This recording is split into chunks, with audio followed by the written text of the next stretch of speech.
Баршаңызға сәлем. Бүгін мен сіздерге өмір не үшін берілген деген алдында тақырыптағы видеомды қайталап түсірейін деп шештім, өйткені ол видеода мүлдем даусым шықпаған екен.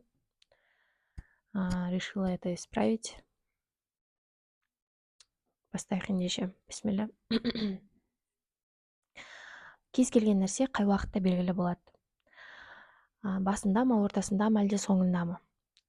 Кез келген нәрсе басында енді бастап жатқандықтан басында ол белгілі бола алмайды. Ортасында да ол әлі белгілі бола алмайды, өйткені поворот событий деген нәрсе бар, ход событий деген нәрсе бар. Алланың қалауымен жақсы немесе жаман жаққа өзгеріп кетуі мүмкін кез келген іс. Және соңында белгілі болады. Өйткені енді кез келген нәрсені соңында көреміз ғой. Біздің өміріміздің мәні де сол конец деген сөзбен тікелей байланысты екен. Өйткені біздің өміріміздің мәні Аллахпен қауышу. Аллахпен қауышуға дайындық екен осы өмір. Және де біздің өмірімізде болып жатқан әрбір ситуация, әрбір сезім, әрбір адам, өмірімізде болатын әр нәрсе біз Аллахпен қауышуға дайындайды екен. Мысалға, бір қыз болады, например, елестетіңіз, и ол қыз үйінде отқан кезде оған сүйіктісі хабарласады, кездесейік деп кездесуге шақырады да, и ол қыз сүйіктісімен кездесуге қатты дайындалады. Боянады, сыланады, әдемі киімдерін киеді деген сияқты. Және біз де солай сүйіктімізбен, сүйікті Раббымызбен қауышуға дәл солай дайындалады екенбіз. Ол дайындық бізде өмірімізде болатын әрбір іспен сипатталады. Негізі, даже бірде-бір жапырақ Алланың қалауынсыз жерге түсе алмайды деген сенім бар ғой. Ол нәрсе тіпті Құранда айтылған. Бірақ адамдардың өмірінде де солай екен да, жапырақтарда ғана емес. Кез келген нәрсе біздің өмірімізде болатын Аллахтың рұқсатымен болады. Әрбір деміміз, біздің алып жатқан, тіпті көретін әрбір әділетсіздігіміз бізге жақсы немесе жаман деп көрінетін ситуациялар, адамдар, оның барлығы бізге Аллахтың қалауымен кездесетін болатын жағдайлар екен да. Бұл жағдайларда біздің қалауымыз болмаса да Аллахтың қалауы бар. Ал Аллахтың қалауында бізге деген махаббатпен шексіз даналық жатыр. И біз шекті санамызбен шексіз даналықты түсіне алмайды екенбіз. Табиғат Қаутай ағамыз айтады ғой солай. Ол не берсе де, бәлкім сіз түсінбесеңіз де, ол нәрседе хайыр бар да.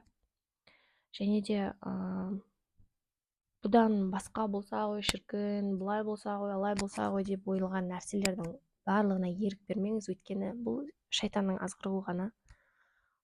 Өйткені әр нәрседе Аллахтың қалауы бар деген сенім болу керек та біздің ішімізде, жүрегімізде. Өмірдегі әрбір жағдай, бізге ұнайтын нәрселер, ұнамайтын нәрселер, адамдар, сезімдер, ішімізде пайда болатын оның барлығы бізді Аллахпен кездесуге дайындайды. Мысалға, тәкаппарлық болса біздің ішімізде, сол тәкаппарлықты көрсететін қайта-қайта соны тәкаппарлықпен байланысты, либо сіздің ішіңіздегі сол эгоңызды оятатын ситуациялар көбірек болуы мүмкін, и сол ішіңіздегіні көрсетеді да сізге. Ішіңіздегіні көрсетіп, сол нәрседен арыл деген сияқты белгіменше. Аллах тағаладан, оның мейірімімен, реніш, ыза, ашу, кек, обида түрлі, олардың барлығын алып тастау үшін Раббымызбен ең сүйікті, біздің былайша айтқанда өзіміздің ең әдемі қалпымызда, сүйікті деппін ғой, ең әдемі қалпымызда олмен қауышу үшін, олмен кездесуде ұялып қалмау үшін, қорқып қалмау үшін, қымсынып қалмау үшін, қысылып қалмау үшін, біз ең идеальнейший состояниеге жету үшін түрлі бізде жағдайлар болады екен. Ал ол нәрсенің барлығы, былайша айтқанда, бізге сонда тренажер сияқты қызмет етіп жатыр ғой. Ол өмірдегі әр нәрсе, және оның барлығы Аллах бізді өзінің жұмағына алғысы келеді, өзінің жұмағына дайындайды. Және оған потенциалдың не қатысы бар деген сияқты сұрақ пайда болуы мүмкін. Жалпы кез келген адам Аллах тағаланың құдіретінің бейнесі.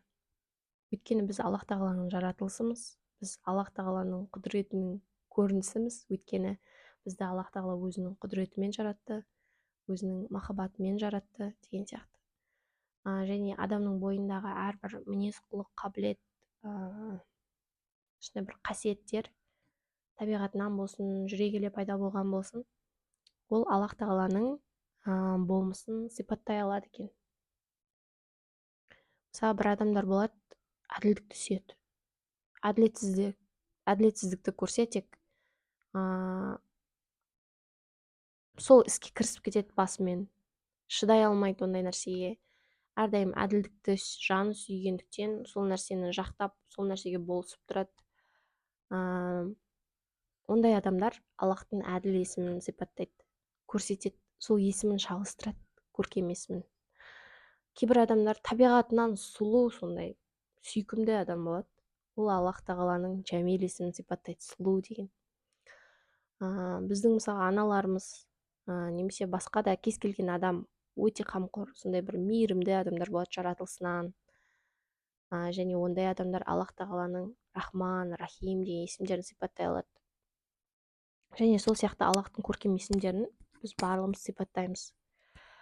Және де сондай бойымыздағы қабілеттерімізді дұрысынан, адалынан пайдаланып, қоғамға, айналамызға, жалпы үмметке пайдалы бола алатын болсақ, біздің Аллахпен қауышудағы счастливый билетіміз бола алады екен өзіміздің қабілетіміз. Өйткені біз сол ісімізбен Аллахтың құлдарына қызмет етеміз, адамдарға қызмет етеміз. Яғни бұл өмір Аллахпен қауышуға дайындық деген болсақ, өмірде болатын түрлі жағдай, түрлі адамдар, оның барлығы бізді Аллахтың жұмағына дайындайды екен. Бізді сол бір идеальнейший состояниеге жеткізу мақсатында.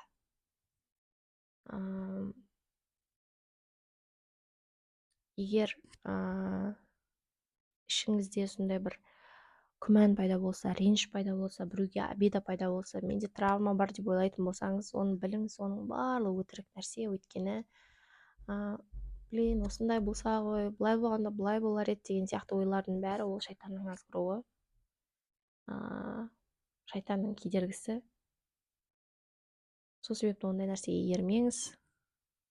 Бәрі өз орнымен, бәрі Аллахтың қалауымен. Біз кейде түсінбейтін, бізге басқаша көрінетін, біздің шекті санамызға кірмейтін Аллахтың шексіз даналығы бар екенін ұмытпайық. Қош сау болыңыздар.